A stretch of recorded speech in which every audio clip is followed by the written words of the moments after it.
বিশ্বনবী বলতেন ইন্না ফিল জাসাদি মুদগা, দেহে একটা গোশতের টুকরা আছে, ইযা সালুহাত সালুহাল জাসাদু কুল্লু, এই দেহের গোশতের টুকরা যদি ভালো হয়ে যায় পুরো দেহটারে ভালো করে দেয় কে? আল্লাহ। এই দেহের গোশতের টুকরাটা যদি পচে যায় পুরো দেহটারে নষ্ট করে দেয় কে? বিশ্বনবী বললেন আলা ওয়াহিয়াল কলব, ওই টুকরাটার নাম হলো কলব। টুকরাটার নাম কি? এজন্য কলবের মধ্যে আল্লাহর জিকির বসাইতে হবে। কি বসাবেন? নাকি আয়না বসাবেন? আয়না বসায় না? আয়না বসাইয়া দে মোর দয়াল বাবা, কেবলা কাবা সব মুখস্থ। আয়না বসাইয়া দে মোর, নবীর কলবে আয়না বসায় নাই নবী। সেদিন আবু বকর, উমারে ফারুক, কেউ আয়না বসাইছে?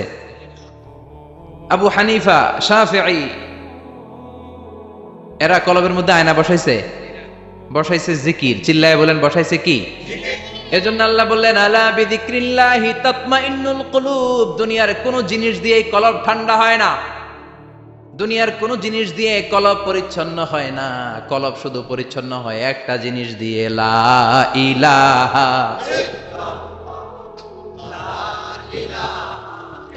লা ইলাহা ইল্লাল্লাহু মুহাম্মাদুর রাসূলুল্লাহ সাল্লাল্লাহু আলাইহি ওয়াসাল্লাম। তাহলে কোরআনের একটা কলব আছে, আমাদের দেহে যেমনি কলব আছে, প্রতিটা প্রাণীর যেমনি কলব আছে, অন্তর আছে, কোরআনেরও কলব আছে না নাই?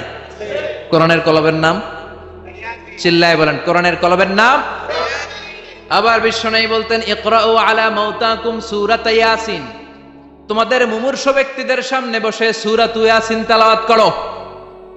রূহ চলে যাবে, মৃত্যুর একেবারে দ্বার প্রান্তে দাঁড়িয়ে এই মুহূর্তে তার পাশে বসে পড়তে আরম্ভ করেন ইয়াসিন ওয়াল কুরআনিল হাকীম ইন্নাকা লামিনাল মুরসালিনা আলা সিরাতিম মুস্তাকিম। ওই ব্যক্তির ঈমানের মৃত্যু দান করে দিবে কে?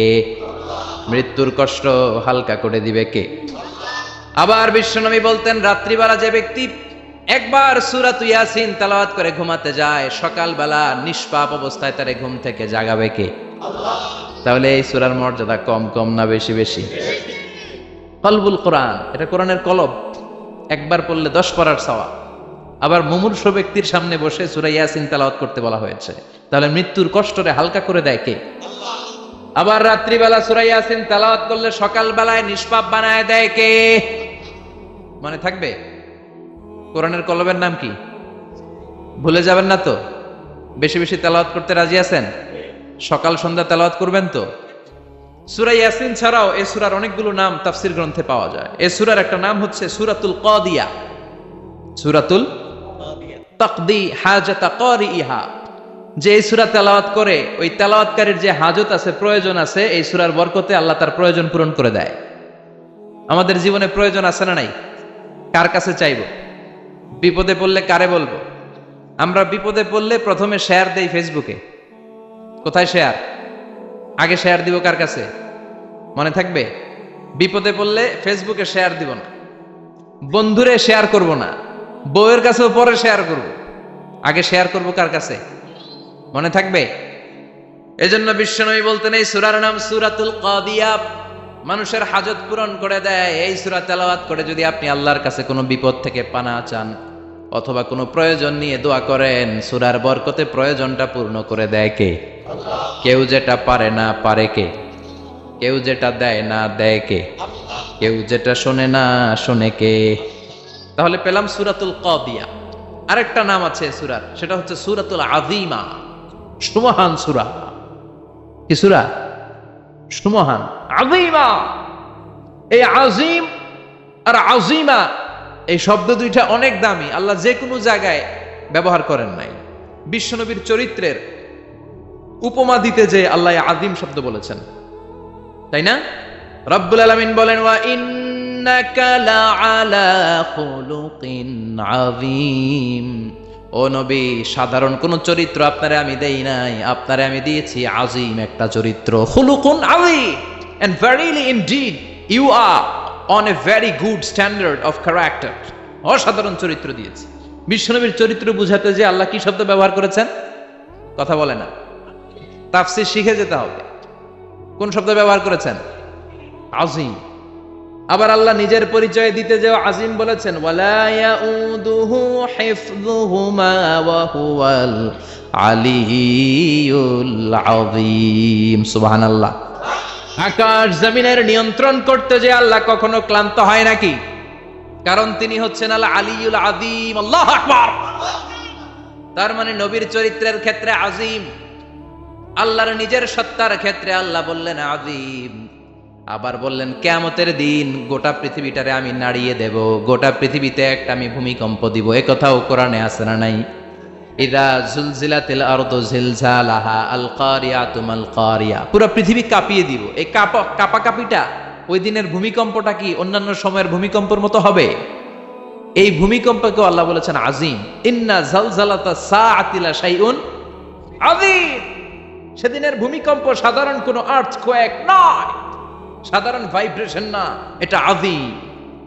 আবার আল্লাহ কোরআনকেও আযীম বলেছেন, ওয়ালাকাদ আতাইনাকা সাবআম মিনাল মাসানি ওয়াল কুরআনাল আযীম। ও নবী, আমি আপনারে নিত্য পাঠনীয় সপ্তবাক্য সূরাতুল ফাতিহা দিয়েছি, সাথে সাথে কোরআনে আযীম দান করেছি। সুবহানাল্লাহ। তার মানে কোরআনের ক্ষেত্রে আযীম, কিয়ামতের ভূমিকম্প এটা আযীম, আল্লাহ নিজেও আযীম, বিশ্বনবীর চরিত্র। আবার এই সূরাটাও যেহেতু দামি, এজন্য এই সূরার নাম সূরাতুল আযীমা, সূরাতুল সুমহান সূরা। এটা যেন তেন সূরা নয়, এটা তো কোরআনের কলব। কলব ছাড়া মানুষ বাঁচে? হার্ট ফাউন্ডেশনে যেয়ে দেখবেন মানুষের কি অবস্থা। হৃদরোগ, হৃদয় যার নষ্ট, তার যে কত কষ্ট। এই যে কি পরানো লাগে এখন, রিং পরায়, এনজিওগ্রাম, এনজিওপ্লাস্টি করে আর্টারি ব্লক করে ফেলে। চর্বি, এত চর্বি আমরা খাই, এত গরুর গোশত আমরা খাই। মনে রাখবেন, যেই প্রাণীর পা বেশি ওইটার ভিতরে কোলেস্টেরল বেশি। মাছের কয় পা? হ্যাঁ, নাই, এখানে নাই, মাছের পাটা নাই, কোলেস্টেরল নাই। মুরগির কয় পা? জোরে বলতে হবে। তার মানে কিছু কোলেস্টেরল আছে না নাই? গরুর কয় পা? কোলেস্টেরল বেশি না কম? এইবার কোন চিংড়ির কয় পা? সবচেয়ে বেশি কোলেস্টেরল কন্টেইন করে শ্রিম্প, প্রন, চিংড়ি। এজন্য এগুলো কম খাইতে হবে। তবে 40-এর আগে যারা আছেন ধুমায়া খান, 40-এর পরে এই যে মাটন, ল্যাম্প, ছাগলের গোশ, খাসির গোশ, চিংড়ি, এগুলো আপনার ডায়েট থেকে বাদ দিয়ে দিতে হবে। বুঝতে পেরেছেন? এজন্য এই সূরাটা যেন তেন সূরা নয়, এটা তো কোরআনের কলিজা, হার্ট, হৃদয়। এজন্য সূরাটা সূরাতুল আযীমা। সুবহানাল্লাহ পড়েন। তার মানে 1 নম্বরে পেলাম সূরাতুল কাদিয়াহ, 2 নম্বরে পেলাম সূরাতুল আযীমা, 3 নম্বরে সূরার আরেক নাম হলো সূরাতুল মুইম্মা। সূরাতুল মুইম্মা। মুইম্মার 2 অর্থ। এক অর্থ হচ্ছে এটার বরকতটা আম, সবার জন্য, যেই পড়ে সেই বরকত পায়, এজন্য মুইম্মা। আবার মুইম্মার আরেক অর্থ হচ্ছে যেই সূরা শত্রুকে অন্ধ করে দেয়। কি করে দেয়? এই সূরার প্রথম 9টা আয়াত যদি বিপদে পড়ে, শত্রুর কবলে পড়ে আপনি তেলাওয়াত করেন, শত্রুর চোখটারে অন্ধ করে দিবে কে? আল্লাহ। বিশ্বনবী মক্কা থেকে যখন মদিনায় যায়, হিজরতের সময় বিশ্বনবী সূরাতুল ইয়াসিনের প্রথম 9টা আয়াত তেলাওয়াত করলেন। তেলাওয়াত করে আল্লাহর নাম নিয়ে ঘর থেকে বের হলেন। আশেপাশে কাফেররা ঘুরে কিন্তু বিশ্বনবীরে দেখে না, সবাই খেলে এরকম এরকম করে, ডানে বায়ে হাতায়, বিশ্বনবীর সামনে দিয়ে যায়, কিন্তু কাফেরদের চোখ অন্ধ করে দিয়েছে কে? এজন্য কোরআন তেলাওয়াত করলে কাফেরদের চোখকে অন্ধ বানায় দেয় কে? এজন্য সূরার একটা নাম হচ্ছে সূরাতুল মুইম্মা। কি নাম? অন্ধ করে দেয়। তাফসিরে কুরতুবীর মুসান্নিফ ইমাম আল কুরতুবী, উনাকে জালিম বাদশা বন্দী করেছিল। ওনার তাফসিরে এসেছে উনি শক্তিশালী লোক ছিলেন, জেলখানা ভেঙে বাঁচার জন্য দিয়েছে দৌড়। উনারেও ধরার জন্য জালিম বাদশার সৈনিকেরা ঘোড়া নিয়ে রওনা হয়েছে। উনিও দৌড়ায়, ঘোড়াও পেছন থেকে আসে। ওমিয়া মানুষ কি ঘোড়ার দৌড়ের সাথে পারে? উনি হাঁটতে হাঁটতে হয়রান হয়ে এক বালুর ময়দানে যে ধপাস করে পড়েছে। ওরাও ঘোড়া দিয়ে এসে নেমেছে, কিন্তু আজীব তামাশা, উনি বালুতে ধপাস করে পড়েই সূরাতুল ইয়াসিনের প্রথম 9 আয়াত তেলাওয়াত করতে শুরু করেছেন। ওরা নিচে নেমে ডানে বায়ে সামনে পিছনে খালি খুঁজে, কিন্তু দেখে না, সামনেই কিন্তু বসা। ওদের চোখটার অন্ধ করে দিছে কে? বিশ্বাস হয়? ঈমান হয়? এজন্য বিপদে পড়লে সূরাতুল ইয়াসিনের প্রথম 9 আয়াত পড়তে রাজি আছেন? আল্লাহ তুমি তৌফিক দাও। আরো জোরে পড়েন আমিন। এজন্য আল্লাহ চমৎকার ভাবে এই সূরাটা শুরু করে দিলেন দুইটা কাটা অক্ষর দিয়ে। আল্লাহ বললেন ইয়াসিন ওয়াল কুরআনিল হাকীম ইন্নাকা লামিনাল মুরসালিনা আলা সিরাতিম মুস্তাকিম। পড়েন সুবহানাল্লাহ। ইয়াসিন সূরাটা শুরু করলেন কি দিয়ে? এটা কি কোনো বাক্য? এটা কি কোনো শব্দ? এটা কি অক্ষর? দুইটা। প্রথম অক্ষরের নাম, দ্বিতীয়টা আওয়াজ করে বলেন। প্রথম অক্ষরটার নাম, দ্বিতীয়টা। খুব চমৎকার না? বাক্য দিয়ে এই সূরাটা শুরু করে নাই। যেমন ইদা জুলজিলাতিল আরদু জিলজালাহা, এই সূরার প্রথম আয়াত, এটা একটা বাক্য না? আচ্ছা। ওয়াদ-দুহা ওয়াল-লাইলি ইদা সাজা, বাক্য না? কিন্তু ইয়াসিন এটা কি কোনো বাক্য? এটা কি কোনো শব্দ? না, এটা কাটা দুইটা অক্ষর। সুবহানাল্লাহ পড়েন। আল্লাহ 114টা সূরার প্রায় 29টা সূরা এরকম কাটা কাটা অক্ষর দিয়ে শুরু করেছেন। সুবহানাল্লাহ নাই? এই 29টা সূরা কখনো আল্লাহ একটা অক্ষর দিয়ে শুরু করেছেন, কখনো দুইটা অক্ষর দিয়ে, কখনো তিনটা দিয়ে, কখনো চারটা দিয়ে, কখনো পাঁচটা দিয়ে। একটা অক্ষর দিয়ে আল্লাহ কোরআনের সূরা শুরু করেছেন এরকম একটা সূরা বলেন। নুন ওয়াল কলামি ওয়া মা ইয়াসতুরুন। নুন, নুন দিয়ে সূরা শুরু হয়ে গেছে। তারপরে কফ, এক অক্ষর দিয়ে সূরা শুরু হয়ে গেছে। সুবহানাল্লাহ পড়েন। এবার বলেন দুই অক্ষর দিয়ে সূরা শুরু হয়েছে এরকম সূরা বলেন। এত দূরে যান কেন? এটা আছে না নাই? ইয়াসিন। সুবহানাল্লাহ পড়েন। ইয়াসিন দুই অক্ষর দিয়ে। তারপরে হামিম। এবার তিন অক্ষর দিয়ে আল্লাহ সূরা শুরু করছেন এরকম। আলিফ লাম তা সিন মিম। আল্লাহু আকবার। আবার চারটা অক্ষর দিয়ে সূরা শুরু হয়েছে এরকম আছে না নাই? হাফেজ সাহেব কোন? আলিফ লাম মিম র, আলিফ লাম মিম সদ, আছে না নাই? আবার পাঁচটা কাটা অক্ষর দিয়ে সূরা শুরু হয়েছে এরকম সূরাও আছে না নাই? সূরা মারিয়ামের শুরুতে কি আছে? কাফ হা ইয়া আইন সাদ। সুবহানাল্লাহ পড়েন। এরকম প্রায় 29টা সূরা আল্লাহ কাটা কাটা অক্ষর দিয়ে শুরু করেছেন, কোন বাক্য দিয়ে নয়, কোন শব্দ দিয়ে নয়। কি দিয়ে? হারফ দিয়ে। হারফ, এই হারফগুলোরে বলে হুরুফ আত-তাহাজ্জি বা হুরুফ আল-মুকাত্তাআত, কাটা কাটা অক্ষর। মনে রাখবেন কোরআনের আয়াতগুলো দুই ভাগে বিভক্ত, একটা মুহকাম, একটা মুতাশাবিহ। মুহকাম মানে যেগুলোর অর্থ আমরা জানি, যেগুলোর ব্যাখ্যা আমরা জানি, যেটার ইন্টারপ্রিটেশন এক্সপ্লেনেশন আমাদের জানা আছে। আর মুতাশাবিহ আমরা অর্থ জানি না, আমরা ব্যাখ্যা জানি না, এটা দিয়ে আসলে কি বুঝাইছে আমরা কেউ জানে না। জানে একজন, চিল্লায় বলেন তিনি কে? আল্লাহ বলেন ওয়া ইন কুনতুম ফি রাইবিম মিম্মা নাযালনা আলা আবদিনা ফাআতু বিসূরাতিন মিন মিথলিহি ওয়াদউ শুহাদাআকুম মিন দুনিল্লাহি ইন কুনতুম সাদিকিন। আল্লাহ বললেন ও জাহেলি যুগের লোকেরা, শোনো শোনো, এত আরবি কবিতা বানাতে পারো, এত গল্প লিখতে পারো, আরবিতে এত নোবেল বানাতে পারো, উপন্যাস বানাতে পারো, আর্টিকেল লিখতে পারো। আমার নবীর উপর যে কোরআন আমি নাজিল করেছি, এই কোরআনের ব্যাপারে অন্তরে যদি কোনো সন্দেহ থাকে, বাপের বেটা হলে পারলে কোরআনের মতো একটা সূরা বানিয়ে নিয়ে আসো। পারছে? কিয়ামত পর্যন্ত কেউ পারবে? বিশ্বনবী যেই জামানাতে এসেছিলেন ওই জামানায় আরবি ভাষা সাহিত্যের উৎকর্ষতা সাধিত হয়েছিল। আরবি ভাষার এতটা উৎকর্ষ পৃথিবী কখনো দেখে নাই। কবিতা, গদ্য, পদ্য, গল্প, উপন্যাস, রচনা, প্রবন্ধ, আর্টিকেলের শয়লাভ। এই ভাষা সাহিত্যিকদের চোখে আঙ্গুল দিয়ে আল্লাহ বুঝাতে চাইলেন, এত অর্থ করতে পারো, এত ব্যাখ্যা জানো, এত বড় বড় বুলিয়া ওড়াও, এত কিছু তুমি জানো, তাহলে বলো ইয়াসিন অর্থ কি? সুবহানাল্লাহ কইবেন না? তাইলে বল নুন অর্থ কি? কফ মানে কি? আলিফ লাম রা মানে কি? ফাবুহিতাল্লাযী কাফার। কেউ জানে না, কেউ উত্তর দিতে পারে না। কোন সুবহানাল্লাহ। এটা কোরআনের মুআজিজা, এটার অর্থ কেউ জানে না। আর এগুলোর অর্থ নিয়ে খোঁচাখুচি করাও ঠিক না। তবে মুফাসসিরিন ইকরাম এগুলোর কিছু অর্থ সম্ভাব্য বলার চেষ্টা করেছেন। যেমন ইয়াসিনের অর্থ ইবনে আব্বাস বলেছেন এর অর্থ হতে পারে ইয়া ইনসান, হে মানুষ। সুবহানাল্লাহ পড়েন। কেউ কেউ বলেছে এটার অর্থ হতে পারে ইয়া সাইয়্যিদ আল মুরসালিন। কেউ কেউ বলেছেন ইয়াসিন হতে পারে ইসমুল্লাহ, আল্লাহর নাম। কেউ বলেছেন এটা হতে পারে ইসমুন লিন-নবী, বিশ্ব নবীর নাম। আবার কেউ কেউ বলেছেন ইয়াসিন হতে পারে এই কোরআনে কারিমের একটা নাম। কোন সুবহানাল্লাহ। এই সম্ভাব্য সব কথাগুলো বলে পৃথিবীর সব মুফাসসিররা বলতে বাধ্য হয়েছেন আল্লাহু আ'লামু বিমুরাদিহি বিহি, এটার দ্বারা আসল অর্থ যে কি এটা আমরা কেউ জানি না। জানে কে? চিৎকার করে বলতে হবে, জানে কে? তাহলে ইয়াসিন মানে আমরা জানি না, ইয়াসিনের অর্থ আমরা ছেড়ে দেব কার উপর? এরপরে আল্লাহ বললেন ওয়াল কোরআনিল হাকিম, প্রজ্ঞাময় বিজ্ঞানময় কোরআনের শপথ। ওয়াল কোরআনিল হাকিম, বিজ্ঞানময় প্রজ্ঞাময় কোরআনের শপথ বা কসম। ওয়াল কোরআনিল হাকিমে যে ওয়া, এই ওয়াটারে আরবিতে বলে ওয়া আল কাসামিয়া। কি বলে?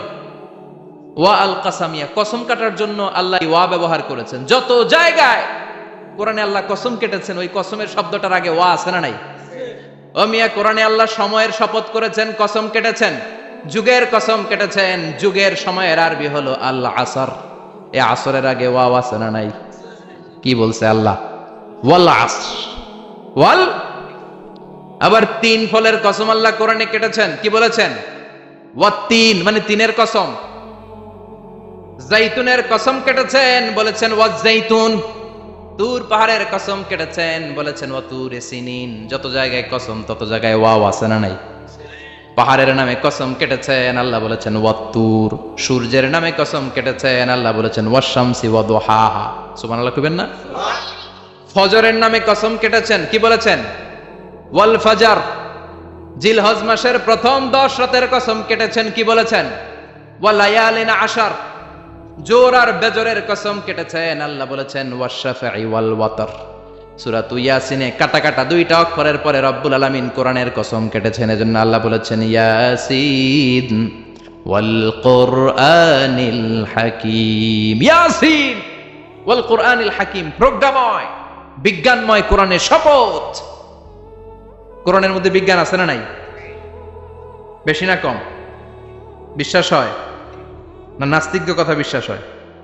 নাস্তিকরা বলে কোরআনের মধ্যে বিজ্ঞান নাই, কোরআনের মধ্যে সায়েন্স নাই, কোরআনের ভেতরে টেকনোলজি নাই। কিন্তু কোরআন বলে এমন কিছু নাই, মানুষের প্রয়োজনীয় এমন কিছু নাই যেটা আমার ভিতরে নাই। আল্লাহু আকবার। আল্লাহ বললেন মা ফাররাতনা ফিল কিতাবি মিন শাই, কিতাবের মধ্যে আমি কিছু বাদ রেখে দেই নাই।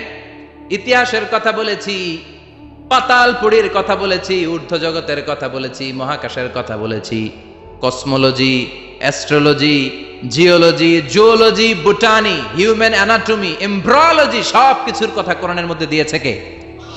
কোরআনের ভেতরে মানুষের কথা আছে না নাই? কোরআনের মধ্যে গাভীর কথা আছে না নাই? গাভীর কথাও আছে। কই আছে? হ্যাঁ, সূরাতুল গাভীর সূরা। সুবহানাল্লাহ কইবেন না? মানুষের কথা আছে সূরাতুল ইনসান, জিনদের কথা আছে সূরাতুল জিন, মাকড়সার কথা আছে সূরাতুল আনকাবুত, মৌমাছির কথা আছে সূরাতুন নাহাল।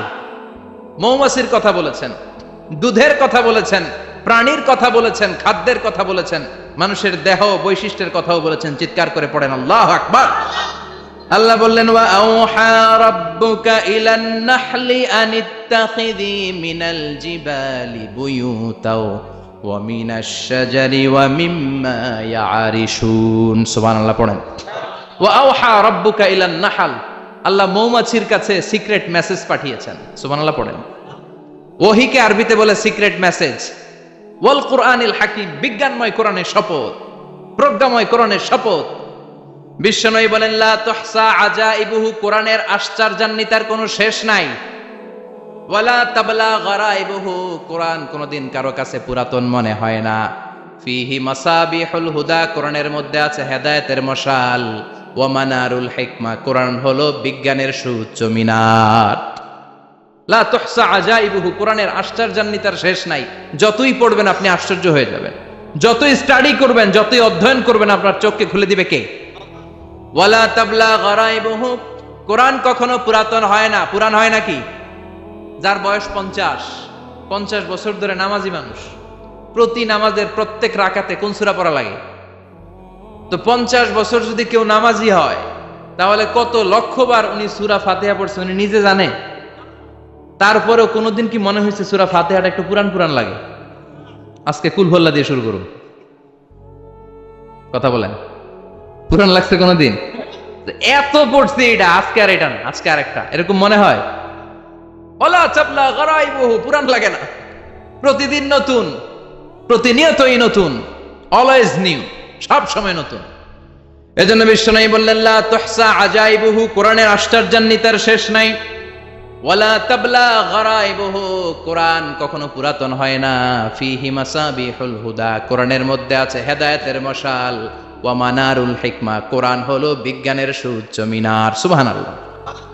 আল্লাহ বললেন ওয়া আওহা রাব্বুকা ইলান নাহাল, আমি মৌমাছির কাছে মেসেজ দিলাম, সিক্রেট মেসেজ। আনিত্তাখিদি মিনাল জিবালি বুয়ুতা, তোমরা পাহাড়ের মধ্যে তোমাদের বাড়ি বানাও, মৌচাক বানাও। অমিনা সাজার, গাছের মগ ডালে, বড় বড় ডালে তোমরা বাসা বানাও। ওয়ামিম্মা ইয়ারিশুন, উঁচু উঁচু জায়গায় মৌচাক বানাও, যাতে করে গ্রামের ছোট্ট ছেলেরা ঢিল মারতে না পারে। কোন সুবহানাল্লাহ। মৌমাছির আল্লাহ শিখাই দিছে। নিচু জায়গায় কোনোদিন মৌমাছির বাসা দেখবেন? নিচু জায়গায় সহজে নাগাল পাওয়া যায়, ধরা যায়। কথা কন, ডাল বেয়ে মগ ডালে ওঠা লাগে মধু খাইতে চাইলে। চিল্লায় বলেন ঠিক কিনা? আল্লাহ সিক্রেট মেসেজ দিলেন আর বললেন আনিত্তাখিদি। আলেম যারা আছেন বলেন তো, ইত্তাখিদি এটা কি মুজাক্কারের সিগা না মুয়ান্নাসের সিগা? মুয়ান্নাস, মাশাআল্লাহ। এটা স্ত্রীবাচক শব্দ। আল্লাহ মৌমাছিকে যে মেসেজ করতে পুরুষ মৌমাছিরে কয় নাই, এটা নারী মৌমাছিরে কইছে। চিল্লা এখন সুবহানাল্লাহ। এখন গবেষণা করে দেখা গিয়েছে, কার্ল ভন ফ্রিচ, একজন অস্ট্রিয়ান বিজ্ঞানী, উনি এটা নিয়ে গবেষণা করে 73 সালে 1973 নোবেল পেয়ে গেছে।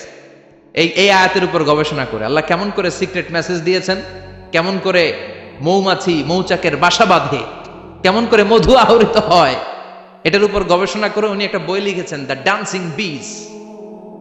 নেচে যাওয়া মৌমাছিগুলো, নাচতে নাচতে যেতে থাকা মৌমাছিগুলোর উপর একটা বই লিখে, দ্য ডান্সিং বিজ লিখে উনি নোবেল প্রাইজ পেয়েছেন এই মধুর উপরে। চিল্লায় পড়েন আল্লাহু আকবার।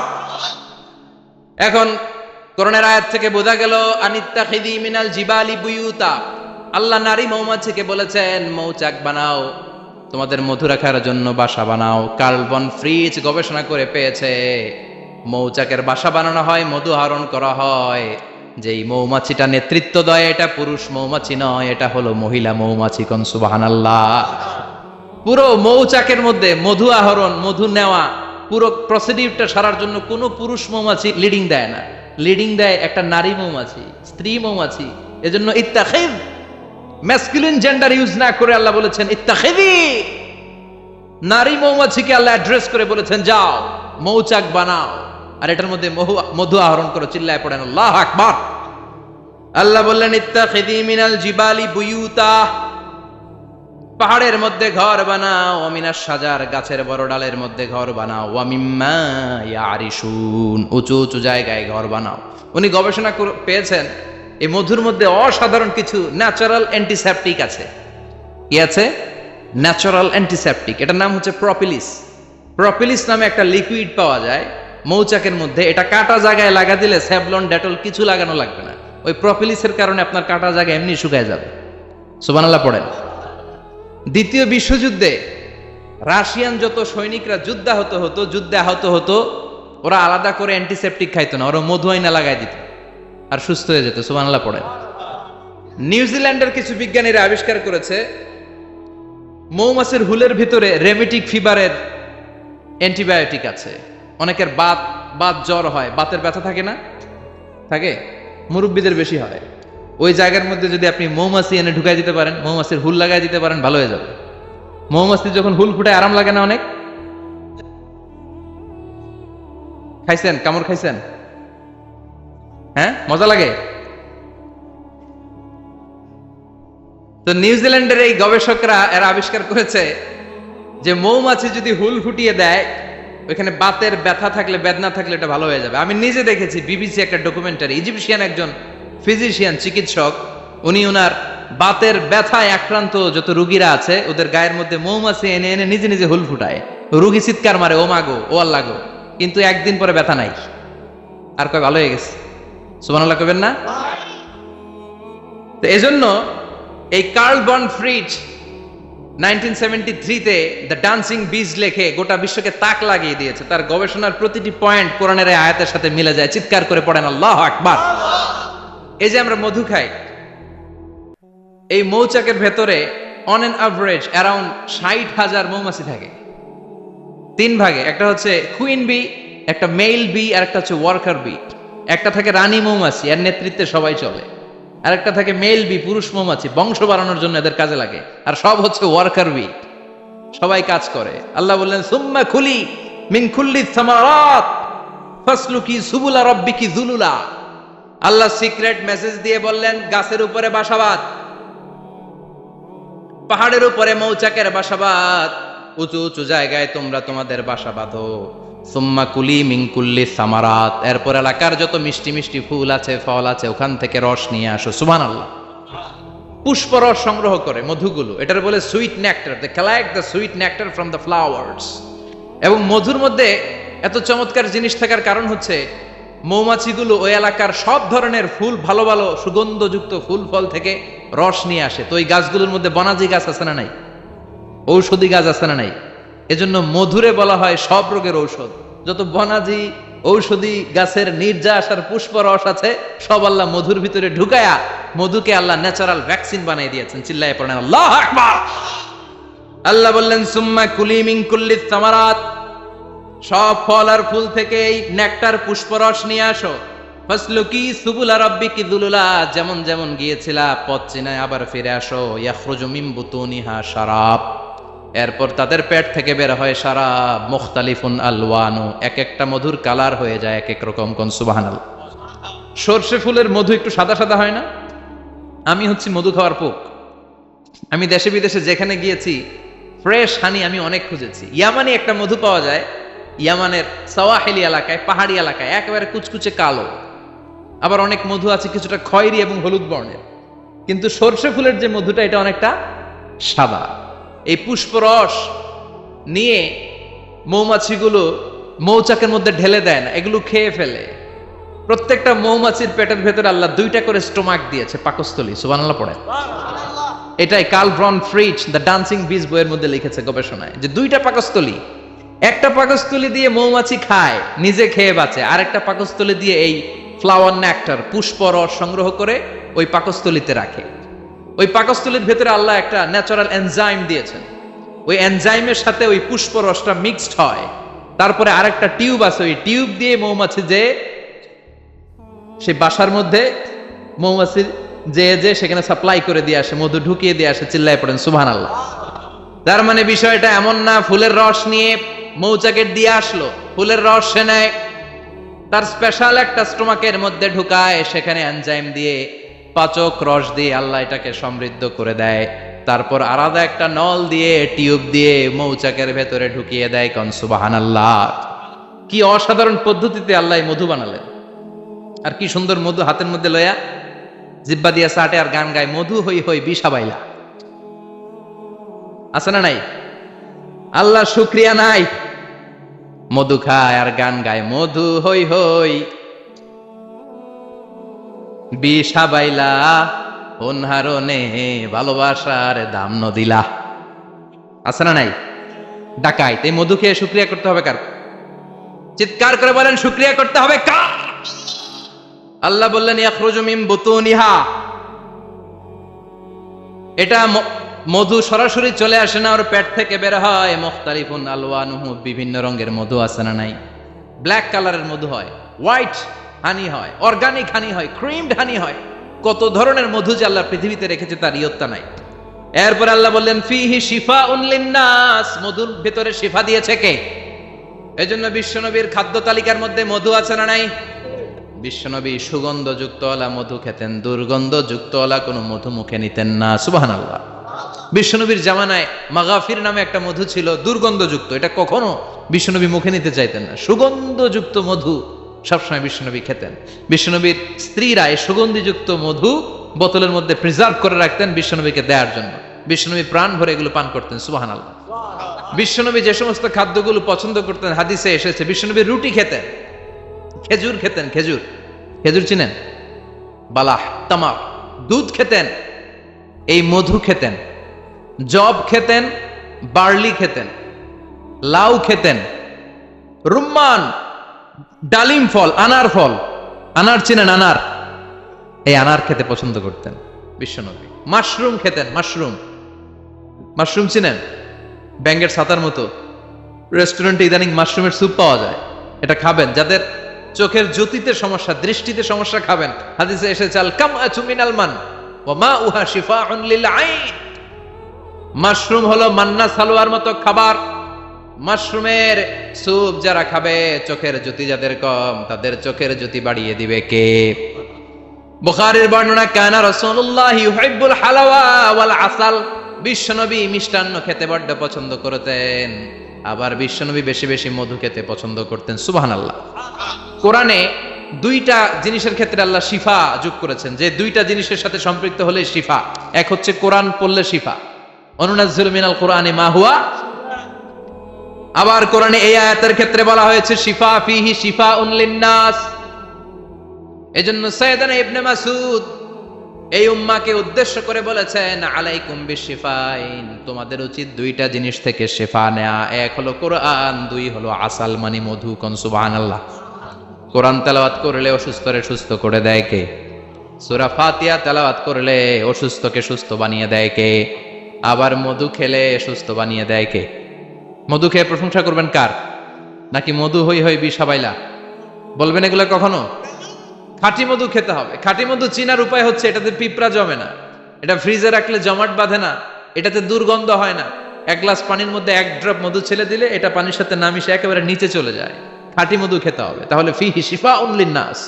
কত কিছু দিয়ে যে আল্লাহ এটাকে সমৃদ্ধ করেছেন। এটার মধ্যে গ্লুকোজ আছে, এটার মধ্যে সুক্রোজ আছে, ফ্রুকটোজ আছে, প্রোটিন আছে, মিনারেলস আছে, ক্যালসিয়াম আছে, ভিটামিন আছে। খাইলেই শরীর গরম হয়ে যায়। সুবহানাল্লাহ। এজন্য শীতকালে বেশি বেশি খাবেন, জাম্পার লাগবে না।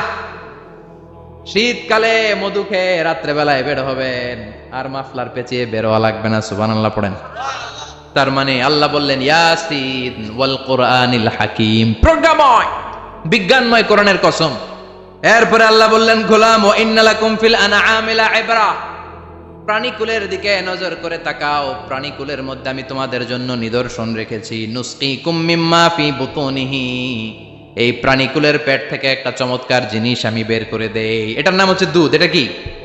দেখেন, একই আয়াতের মধ্যে আল্লাহ মধুর কথাও বললেন, আবার দুধের কথাও বললেন। দুধটা কিভাবে হয়, উৎপন্ন হয়, মধু কেমনে হয়, ইঞ্চি ইঞ্চি কথা এই কোরআনের ভেতরে তুলে ধরলেন কে? আল্লাহ বললেন মিমবাইনি ফারসিম ওয়া দামিল লাবানা, গোবর আর রক্তের মাঝখান দিয়ে আমি দুধ বের করি। সুবহানাল্লাহ পড়েন। আমরা যাই এই গাভীর ওলান টানা শুরু করি সকালবেলা বিসমিল্লাহ বলে, কিন্তু কেমনে যেটা আসে ওইদিকে নজর নাই। ডাকাত বিসমিল্লাহ বলে শুরু করে না, দুধ খাই আলহামদুলিল্লাহ পড়ে না, আছে না নাই? আল্লাহ বলেন মেকানিজমটা শোনো কেমনে আমি খাওয়াই। আল্লাহ বললেন মিমবাইনি ফারসি ওয়া দামিল লাবানা, গোবর আর রক্তের মাঝখান দিয়ে আমি দুধ বের করে দেই। সুবহানাল্লাহ। গরু যে ঘাস খায়, এই ঘাস থেকে রক্ত হয় আর গরুর গোবর হয়। পেটের একদিকে থাকে গোবর, আরেক দিকে থাকে রক্ত। রক্ত দুর্গন্ধ, গোবরও দুর্গন্ধ। রক্তও নাপাক, গোবরও নাপাক। এই দুই নাপাক আর দুর্গন্ধের মাঝখান দিয়ে সুগন্ধযুক্ত দুধ বের করে দেয় কে? আল্লাহ বললেন মিমবাইনি ফারসি ওয়া দামিল লাবানা, গরু যে খাবারগুলো খায় ওই খাবারের এক পাশ দিয়ে গোবর হয়ে যায় আর এক পাশ দিয়ে রক্ত হয়ে যায়, মাঝখান দিয়ে দুধ বের করে দেয় কে? What a amazing mechanism of discharging milk from animal's body. What a amazing mechanism. একদিক দিয়ে গোবর দুর্গন্ধ, আরেক দিক দিয়ে ঘাস খাওয়ার কারণে রক্ত হয়, মাঝখান দিয়ে দুধ বের হয়ে যায়। সুবহানাল্লাহ। আবার বাছুর ছাড়া দুধ পাওয়া যায় না। গাভী আছে কার কার? হাত তোলেন তো। বাছুর ছাড়া দুধ পাওয়া যায়? শুধু গাভী, বাছুর নাই, দুধ আসবে? আবার এই যে বিশাল বড় ওলান, 20 কেজি দুধ দেয় প্রতিদিন, এই ওলান কাটলে দুধ পাওয়া যায়? এক ফোঁটা দুধও ওলানটা কেটে টুকরা টুকরা করলে আপনি পাবেন না। এটা আলাদা মেকানিজম। এটা ভিতর থেকে একটা নির্যাস। বাছুর নিয়ে দুইটা ঢু মারবেন, ওই নির্যাস দিয়ে দুধ বেরোতে থাকবে গোবর আর রক্তের মাঝখান দিয়ে। চিৎকার করে পড়েন আল্লাহু আকবার। এজন্য বিশ্বনবী বলতেন বেশি বেশি দুধ খাও। দুধ হলো সুষম খাদ্য। পৃথিবীতে আবিষ্কৃত যত খাবার আছে, দুধের চাইতে ভালো খাবার আছে নাকি? কথা কন। মানুষ পানি খেয়ে 3-4 দিন বাঁচে, জানেন? আর পানির মধ্যে লবণ দিলে 7-8 দিন বাঁচতে পারবেন। আর দুধ পাইলে আজীবন বাঁচবেন। দুধ খেয়ে যদি হজম করতে পারেন, দুধ খেয়ে হজম করতে পারলে আজীবন বেঁচে যাবেন, সুষম খাদ্য। বিশ্বনবী যে রাতে মেরাজে যাবেন, সিদরাতুল মুনতাহা পার হওয়ার পরে বিশ্বনবীর পরীক্ষা শুরু হলো। বিশ্বনবীকে বুখারীর বর্ণনা 3টা গ্লাস দেয়া হলো। কাদাহ ফিহি লাবান, এক গ্লাসের মধ্যে দুধ ছিল, ওয়া কাদাহ ফিহি আসাল, আর এক গ্লাসের মধ্যে ছিল মধু, আর এক গ্লাসের মধ্যে ছিল মদ। কাদাহুন ফিহি খামার। বিশ্বনবীকে 3টা গ্লাস দিয়ে বলা হলো, নবী চুজ করেন কোনটা নেবেন। এক গ্লাসে মধু, আরেক গ্লাসে দুধ, আরেক গ্লাসের মধ্যে বিশ্বনবীকে দেয়া হলো মদ। বিশ্বনবী বললেন যে এই গ্লাসের ভেতরে দুধ আছে, আমি ওই পেয়ালাটা নিলাম। সাইয়েদনা জিব্রাইল বললেন, ইয়া রাসূলুল্লাহ আখাস্তাল ফিতরা, আপনি যেমন নিছেন তেমন। সুবহানাল্লাহ কইবেন না? বিশ্বনবী দুধ খেতে পছন্দ করতেন। আর বিশ্বনবী বলতেন, আলাইকুম বি আলবানিল বাকার, বেশি বেশি গরুর দুধ খাবা। ফাইন্নাহা তুরাম্মু মিনাল আশজার, কেননা এটা সবুজ লতা পাতা ঘাস পাতার নির্যাস। গরু কি খায়? ঘাস খায় না? এই ঘাসের নির্যাস হচ্ছে দুধ। বিশ্বনবী বলতেন বেশি বেশি দুধ খাবা। ফিহি শিফা, এর মধ্যে শিফা আছে। ফি লাবানিহা শিফা ওয়া লুহুমিহা দা, গরুর দুধে আছে শিফা, গরুর গোশতের মধ্যে আছে রোগ। সুবহানাল্লাহ। কত বড় ফিলোসোফার বিশ্বনবী।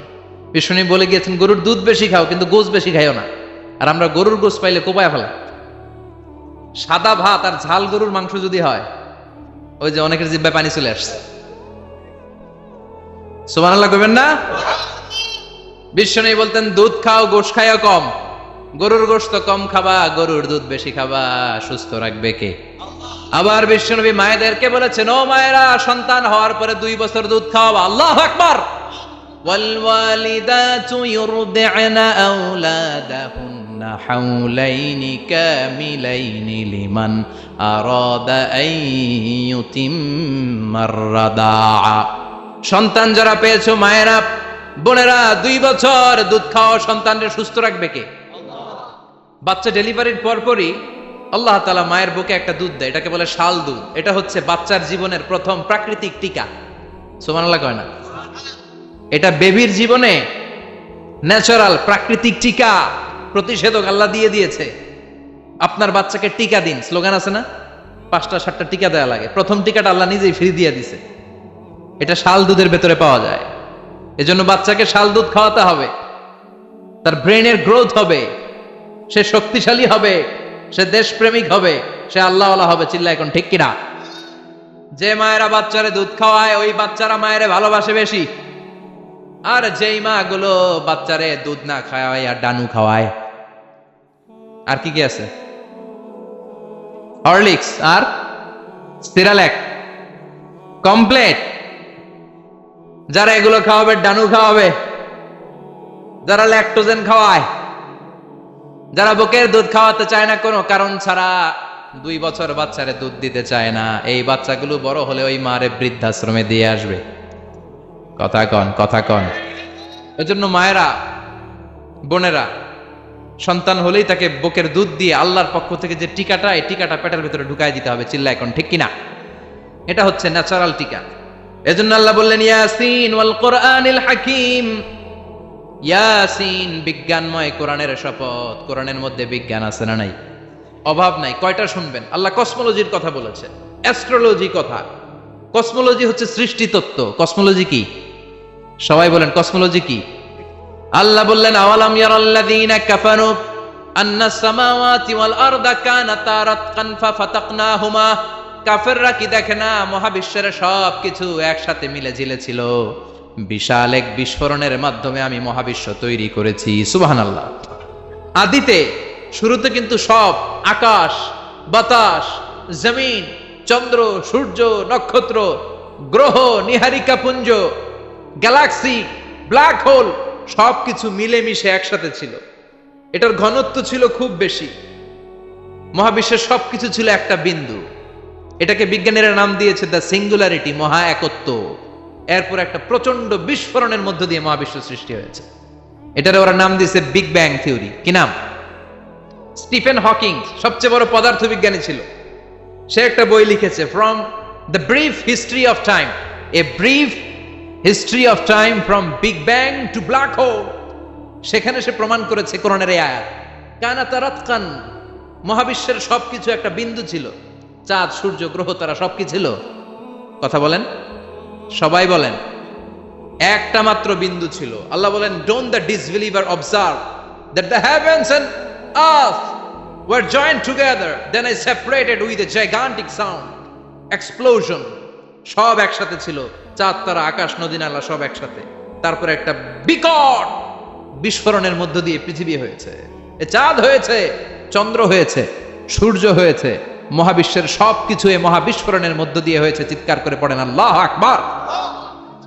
এই যে ছোট্ট পৃথিবীতে আমরা বসে আছি, এই পৃথিবীর চেয়ে সূর্য 13 লক্ষ গুণ বড়। চিল্লায় পড়েন আল্লাহু আকবার।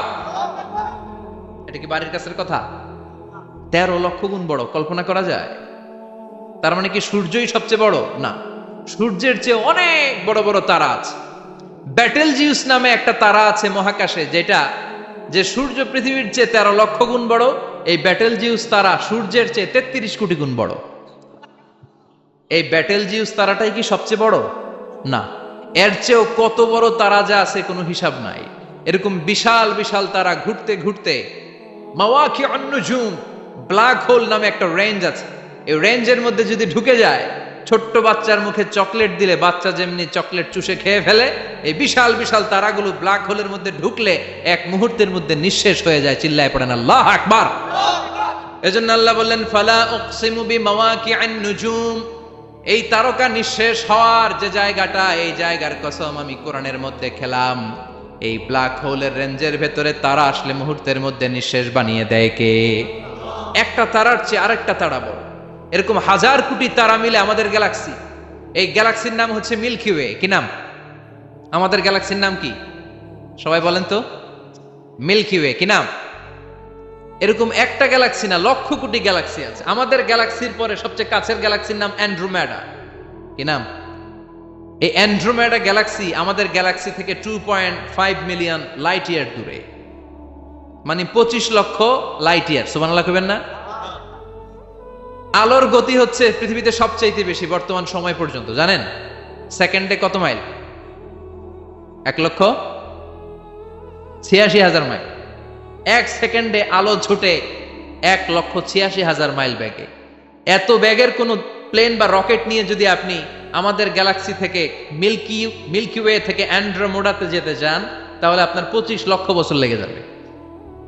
সুবহানাল্লাহ বাড়িতে যাই বললেন। এরপর আল্লাহ বললেন, ওয়াস সামাআ বানাইনাহা বিআইদিন ওয়া ইন্না লামুসিউন, আকাশ আমি বানালাম, গ্যালাক্সি আমি বানালাম, বানানোর পর থেকে সবগুলোরে আমি প্রশস্ত করতে শুরু করে দিলাম। সব ছিল ক্ষুদ্র, একটা বিন্দুর মধ্যে আমি বিস্ফোরণ করলাম একটা আওয়াজ দিয়ে। আওয়াজটা ছিল কুন। আওয়াজটা ছিল কি? জোরে কন, আবার কন। কুন ফায়া ইন্নামা আমরুহু ইযা আরাদা শাইআন আন ইয়াকুলা লাহু কুন ফায়াকুন। আল্লাহ যখন কিছু করতে চান শুধু বলেন কুন, শুধু বলেন বি। কুন মানে বি, ইট ওয়াজ, এটা হয়ে যায়। হাও বলতে দেরি। এই মহাবিস্ফোরণের নেপথ্যে যে শব্দটা ছিল সেটা ছিল কুন। সেটা ছিল কি? আল্লাহ কুন বলতে দেরি, মুহূর্তের মধ্যে বিগ ব্যাং, বিশাল এক্সপ্লোশন, তারপর থেকে মহাবিশ্ব ছড়াচ্ছে। আল্লাহ বলছেন এই কোরআনের ভেতরে বলে দিয়েছেন, ওয়া ইন্না লামুসিউন, আমি এই মহাবিশ্বকে, এই গোটা ইউনিভার্সকে আমি প্রতিনিয়ত সম্প্রসারিত করছি। প্রতিনিয়ত এটা বড় হচ্ছে, সম্প্রসারিত হচ্ছে। চিল্লায় বলেন আল্লাহু আকবার। সাইয়েদুনা ইলিয়াস আলাইহিস সালাম তিনি বনি ইসরাইলের একজন নবী, যিনি সাইয়েদুনা সুলাইমান আলাইহিস সালামের পরে পৃথিবীতে নবী হিসেবে আবির্ভূত হয়েছিলেন। এবং ইলিয়াস আলাইহিস সালাম তিনি সাইয়েদুনা হারুন আলাইহিস সালামের বংশধর। আল্লাহ তাআলা সাইয়েদুনা ইলিয়াস আলাইহিস সালামকে সিরিয়ার রাজধানী দামেস্কের পাশে একটি শহর আছে, বেসিক্যালি এটি দামেস্ক শহর থেকে পশ্চিম পাশে অবস্থিত, যেটি বর্তমানে লেবাননের বাআলাবাক শহর নামে পরিচিত। এই বাআলাবাক এলাকাতে আল্লাহ তাআলা সাইয়েদনা ইলিয়াস আলাইহিস সালামকে নবী করে তিনি প্রেরণ করেছিলেন। এবং সাইয়েদনা সুলাইমান আলাইহিস সালামের ইন্তেকালের পরে পুরো বনি ইসরায়েলের রাজ্য দুই ভাগ হয়ে যায়। এক ভাগে বাইতুল মাকদাস সহ দক্ষিণ ফিলিস্তিনের যে এরিয়াগুলো সেটি থাকে, এবং আরেক ভাগে থাকে উত্তর ফিলিস্তিনের এলাকাগুলো। এবং সেখানে ওই এলাকার লোকেরা তারা বাআল নামে একটি মূর্তির পূজায় তারা নিমজ্জিত হয়। এবং বালটি ছিল মূলত তাদের ভাষায় একটি পুরুষ দেবতা, এবং সেটি ইরাকের ব্যাবিলন থেকে শুরু করে মিশর পর্যন্ত এই পুরো সাম্রাজ্যে, এই পুরো দেশগুলোতে তখন সেখানকার লোকজন এই বাল দেবতা তার পূজায় তারা নিমজ্জিত হয়েছিল। এবং এই দেবদেবীর পূজা থেকে, এই পৌত্তলিকতা থেকে তাদেরকে মুক্তি দেওয়ার জন্য আল্লাহ তাআলা তাওহীদের দাওয়াত দিয়ে সাইয়েদনা ইলিয়াস আলাইহিস সালামকে ওই এলাকাতে তিনি প্রেরণ করেন। এবং সূরাতুল আনআমে এবং সূরাতুস সাফফাতে আল্লাহ তাআলা ইলিয়াস আলাইহিস সালামের কথা তিনি উল্লেখ করেছেন। এবং সূরাতুল আনআমে আল্লাহ তাআলা ইরশাদ করছেন, ওয়া যাকারিয়া ওয়া ইয়াহইয়া ওয়া ঈসা ওয়া ইলিয়াসা কুল্লুম মিনাস সালিহিন। এখানে তিনি কয়েকজন নবীর নামের সাথে সাইয়েদনা ইলিয়াস আলাইহিস সালামের নাম তিনি উল্লেখ করেছেন। তিনি বলেছেন যে জাকারিয়া, ইয়াহইয়া, ঈসা এবং ইলিয়াস কুল্লুম মিনাস সালিহিন, তাদের প্রত্যেকেই ছিল সালেহিন, নেককার, সৎকর্মপরায়ণ, এতটুকুই তিনি বলেছেন। সূরাতু আস-সাফফাত এর 123 নম্বর আয়াত থেকে শুরু করে 135 নম্বর আয়াত পর্যন্ত আল্লাহ তাআলা বেসিকলি ইলিয়াস আলাইহিস সালামকে তিনি বালাবাগ শহরে যে পাঠিয়েছেন এবং তারা যে বাল দেবতার পূজা করত, এই মূর্তিটির পূজা করত, তিনি কিভাবে দাওয়াত দিলেন, তার দাওয়াতের রিজেকশন কিভাবে হলো, খুব সংক্ষেপে তিনি সূরাতুস সাফফাতের ভেতরে সেটি তুলে ধরেছেন। যেমন আল্লাহ তাআলা বলছেন, ওয়া ইন্না ইলিয়াসা লামিনাল মুরসালিন। সূরাতুস সাফফাতে আল্লাহ বলছেন যে নিশ্চয়ই ইলিয়াস হচ্ছে রাসূলদের অন্তর্ভুক্ত। ইয ক্বালা লিকওমিহি আলা তাত্তাকুন। হে নবী, আপনি স্মরণ করুন সে সময়ের কথা যখন তিনি তার কওমকে ডেকে বলেছিল যে আলা তাত্তাকুন, তোমরা কি আল্লাহ তাআলাকে ভয় করবে না? আতাদউনা বা'লাউ ওয়া তাযারুনা আহসানাল খালিকিন। সাইয়েদনা ইলিয়াস আলাইহিস সালাম তাদেরকে ডেকে বলল যে আতাদউনা বা'লা, তোমরা কি এই বালের কাছে চাও, তার কাছে দোয়া করো, তার কাছে তোমরা কামনা করো। ওয়া তাযারুনা আহসানাল খালিকিন, আর সর্বশ্রেষ্ঠ সৃষ্টিকর্তা আল্লাহ তাআলাকে তোমরা ভুলে যাচ্ছ। আল্লাহকে ব্যতি রেখে, আল্লাহকে বাদ দিয়ে, আল্লাহকে বর্জন করে তোমরা এই বাল দেবতার কাছে যাচ্ছ। আল্লাহ রাব্বাকুম ওয়া রাব্বা আবাইকুমুল আউয়ালিন, বরং আল্লাহ তাআলাই হচ্ছে তোমাদের রব, তিনি তোমাদের প্রতিপালক, এবং তোমাদের পূর্বপুরুষ, তোমাদের বাপদাদাদের প্রতিপালকও তিনি হচ্ছেন আল্লাহ। ফাকাযযাবুহু ফাইন্নাহুম লামুহদারুন। কিন্তু তারা সাইয়েদনা ইলিয়াস আলাইহিস সালামের এই দাওয়াতকে প্রত্যাখ্যান করল, রিজেক্ট করল, যেটা সব নবীদের ক্ষেত্রেই হয়েছে। তারা যখন কওমের লোকদেরকে তাওহীদের দাওয়াত দিয়েছে, তারা যখন একত্ববাদের দাওয়াত দিয়েছে, তারা যখন আখিরাতের দাওয়াত দিয়েছে, সাধারণত কওমের লোকেরা নবীদেরকে প্রত্যাখ্যান করেছে। ফাকাযযাবু, এবং বালাবাগ শহরের লোকেরাও তাদের নবী সাইয়েদনা ইলিয়াস আলাইহিস সালামের দাওয়াতকে রিজেক্ট করল। আল্লাহ তাআলা বললেন, ফাইন্নাহুম লামুহদারুন, আজকে এই পৃথিবীতে তোমরা আমার পাঠানো নবীর দাওয়াতকে প্রত্যাখ্যান করছো। ফাইন্নাহুম লামুহদারুন, অবশ্যই তারা সেদিন আযাবের সামনে উপস্থিত হবে, জাহান্নামে তাদেরকে উপস্থিত সেদিন করা হবে। ইল্লা ইবাদাল্লাহিল মুখলাসিন, তবে আল্লাহর একনিষ্ঠ বান্দা যারা, তারা ছাড়া। ওয়া তারাকনা আলাইহি ফিল আখিরিন, আর আমি পরবর্তী প্রজন্মের কাছে ইলিয়াসের সুনাম সুখ্যাতি আমি ছড়িয়েছি। যেমন আজ পর্যন্ত আমরা সাইয়েদনা ইলিয়াস আলাইহিস সালামের জন্য দোয়া করি, তার জীবনী থেকে শিক্ষা খোঁজার চেষ্টা করি, এবং তার নামকে আল্লাহ তাআলা একাধিকবার তিনি কালামুল্লাহ মাজিদে কিন্তু উল্লেখ করেছেন।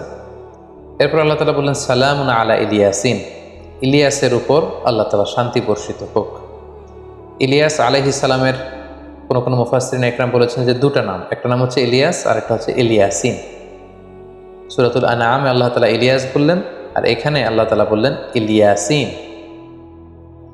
ইন্না কাযালিকা নাজজিল মুহসিনিন, আল্লাহ তাআলা বললেন এভাবেই আমি যারা মুহসিন তাদেরকে প্রতিদান দিয়ে থাকি। ইন্নাহু মিন ইবাদিনাল মুমিনিন, নিশ্চয় ইলিয়াস হচ্ছে আমার বিশ্বাসী বান্দাদের অন্তর্ভুক্ত। সম্মানিত শুধু এই দুইটি আয়াতে সংক্ষিপ্ত পরিসরে আল্লাহ তাআলা বনী ইসরাইলদের জন্য পাঠানো এই নবী ইলিয়াস আলাইহিস সালাম, যাকে আল্লাহ তাআলা সুলাইমান আলাইহিস সালামের পরে এই পৃথিবীতে বাণীবাহকের দায়িত্ব দিয়ে নবী করে পাঠিয়েছিলেন, কেবলমাত্র কালামুল্লাহ মাজিদের এই দুটি সূরাতেই তিনি ইলিয়াস আলাইহিস সালামের এই কথাগুলো উল্লেখ করেছেন। এছাড়াও বিভিন্ন তাফসির গ্রন্থগুলোতে সাইয়েদনা ইলিয়াস আলাইহিস সালামের জীবন প্রবাহের ব্যাপারে যেটি পাওয়া যায় যে তিনি যখন দাওয়াত দিলেন এবং বালাবাগ শহরের লোকেরা যখন বাল নামক মূর্তির পূজা তারা অব্যাহত রাখলো, নবীর দাওয়াতকে অস্বীকার করলো, তখন তিনি বদদোয়া করলেন। তখন তিনি আল্লাহর কাছে বললেন যে হে আল্লাহ, আপনি বালাবাগ শহরে 3 বছরের জন্য বৃষ্টি নাজিল করা বন্ধ করে দেন এবং আল্লাহ তাআলা আল্লাহর নবী ইলিয়াস আলাইহিস সালামের এই দোয়াকে কবুল করলেন। 3 বছর এই বালাবাক শহরে আকাশ থেকে কোনো বৃষ্টি ঝরেনি, ফলে সেখানে খরা, দুর্ভিক্ষ, খাবারের ঘাটতি, খাদ্যশস্যের ঘাটতি, এই ভয়াবহ পরিস্থিতিতে যখন বালাবাক শহরের লোকেরা পড়ল, তারা বুঝতে পারলো যে আসলে তিনি আল্লাহর নবী। তারা এসে নবীর কাছে ক্ষমা চাইল যে আপনি আমাদেরকে ক্ষমা করে দেন এবং আল্লাহকে বলেন আল্লাহ তাআলা যেন আমাদেরকে মাফ করে দিয়ে বৃষ্টি দেয়, আমরা ঈমান আনব। তখন আল্লাহ নবী ইলিয়াস আলাইহিস সালাম আল্লাহর কাছে দোয়া করলেন যে আল্লাহ, এই খরা দুর্ভিক্ষ আপনি এই বালাবাক শহর থেকে উঠিয়ে নেন, আপনি বৃষ্টি দান করুন। আল্লাহ তাআলা নবীর দোয়া আবার কবুল করলেন, তিনি বৃষ্টি নাজিল করলেন। কিন্তু আবারও যখন বৃষ্টিতে বালাবাক শহর সুজলা সুফলা শস্য শ্যামলা হয়ে উঠল, বনী ইসরায়েলের ওরা আবার তাদের আগের সেই শিরকি কার্যকলাপের দিকে ফিরে গেল এবং এভাবেই তারা এই পাপের কাজে নিমজ্জিত হচ্ছিল এবং সাইয়েদনা ইলিয়াস আলাইহিস সালামকে আল্লাহ তাআলা এই পৃথিবী থেকে উঠিয়ে নেন। কিছু তাফসিরে, বিভিন্ন তাফসির গ্রন্থগুলোতে ইলিয়াস আলাইহিস সালামের শেষ জীবনে কি ঘটেছিল এবং তার কওমের লোকদের সাথে আসলে কি কি ঘটেছিল, এই ঘটনাটুকু অনেক তাফসিরে এসেছে। সম্মানিত শুধু এই হচ্ছে কালামুল্লাহ মাজিদে বর্ণিত ইলিয়াস আলাইহিস সালামের ব্যাপারে খুব সংক্ষিপ্ত কিছু বর্ণনা। এ পর্যায়ে আমরা যদি ইলিয়াস আলাইহিস সালামের জীবনী থেকে কিছু লেসন খুঁজে বের করতে চাই, তাহলে আমরা সর্বপ্রথম এটা বলবো যে এই সমস্ত নবীদের ঘটনাগুলো আল্লাহ তাআলা কালামুল্লাহ মাজিদে স্থান দিয়েছেন এ কারণে, যাতে করে তিনি তাদের ঘটনা বর্ণনা করবার মধ্য দিয়ে বিষ্ণু ঈসা ইসলামকে তিনি সান্ত্বনা দিতে পারেন। কারণ আমরা জানি শুরুর দিকে মক্কাতে রাসূল সাল্লাল্লাহু আলাইহি ওয়াসাল্লামের দাওয়াতকে প্রত্যাখ্যান করা হয়েছিল, তাকে পাগল গণক বলে গালি দেয়া হয়েছিল। রাসূল সাল্লাল্লাহু আলাইহি ওয়াসাল্লাম যাতে মনোবল হারিয়ে না ফেলেন, অধৈর্য যেন না হয়ে যান, তিনি যেন ধৈর্যশীল থাকেন, সেজন্য রাসূল সাল্লাল্লাহু আলাইহি ওয়াসাল্লামকে সান্ত্বনা দেওয়ার জন্য এই ঘটনাগুলো রাসূলুল্লাহ সাল্লাল্লাহু আলাইহি ওয়াসাল্লামকে শোনানো হয়েছে। কারণ একজন নবীর জন্য, একজন দাঈর জন্য রিজেকশন ইজ ভেরি কমন। এটা খুবই সিম্পল। নবীদের পুরো জীবনী দেখলে আমরা এটাই দেখি যে তারা যখন সত্যের বাণী প্রচার করেছেন, আখিরাতের কথা বলেছেন, তাদেরকে রিজেক্ট করা হয়েছে। সো এখানে আমাদের আসলে মনোবল হারানোর কিছু নেই, nothing to be disappointed. So আমাদের রেসপন্সিবিলিটি হচ্ছে to preach only, not to force. আমরা ফোর্স করব না, আমরা শুধু প্রচার করে যাবো। আস-সা'য়ু মিন্না ওয়াল ইতমামু মিনাল্লাহ। আমাদের কাজ হচ্ছে চেষ্টা করা, সফলতা দেওয়ার মালিক হচ্ছেন আল্লাহ তাআলা।